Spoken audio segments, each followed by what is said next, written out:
Jean-Pierre Aubin, encore une fois, je vous sens presque un peu découragé par la question que je vous ai posée sur le renoncement. Mais moi-même, elle me décourage, cette question. Mais elle est importante aussi de se la poser. Est-ce qu'on n'est pas, quand on voit la difficulté qu'il y a à mettre en œuvre, et même la formation là, avec quand même un certain nombre d'espaces où cette formation n'arrivera pas, parce que 1000 formateurs pour 2 demi-journées, évidemment, c'est mieux que rien, mais c'est pas grand-chose quand même.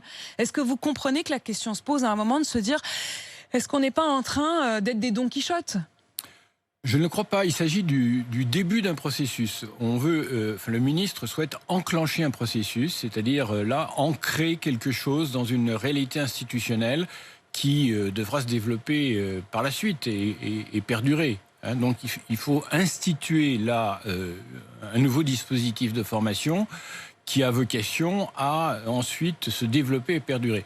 Et en particulier à travers des certifications sur la laïcité qu'on pourra accorder aux étudiants, aux professeurs qui auront suivi un certain nombre de stages ensuite de perfectionnement. En 2004, vous aviez remis un rapport où vous alertiez déjà sur tout ce que vous démontrez. Aujourd'hui, vous l'aviez remis à François Fillon. Il avait été en gros enfermé dans un tiroir. Est-ce qu'il aura fallu finalement un attentat, la mort de Samuel Paty, pour qu'on vous prenne vraiment au sérieux ? Je ne crois pas. J'étais déjà pris au sérieux auparavant, en particulier dès les attentats de janvier 2015. Le Premier ministre de l'époque, Manuel Valls, avait exhumé mon rapport de 2004 pour dire tout l'intérêt qu'on aurait dû...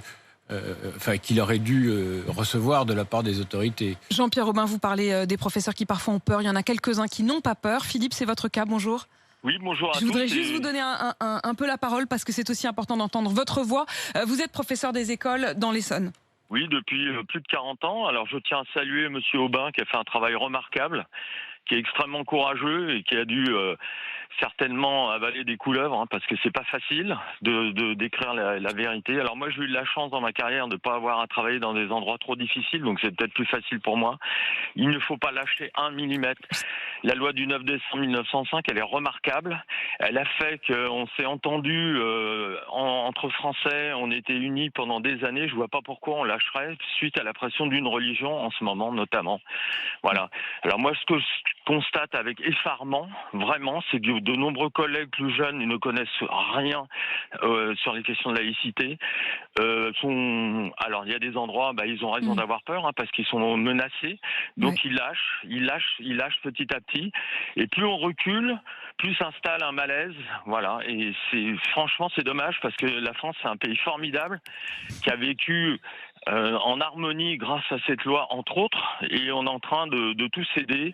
Moi, je n'ai pas du tout envie de devenir un pays communautariste. Ça m'intéresse pas. L'Angleterre, ça m'intéresse pas. Les États-Unis non plus. Voilà. Ne lâchons pas. Philippe, merci pour votre témoignage aussi ce matin sur RMC. Jean-Pierre Aubin, merci à vous d'avoir réservé à RMC vos premières réactions. Vous êtes ancien inspecteur général de l'éducation nationale et auteur donc de ce rapport sur la laïcité.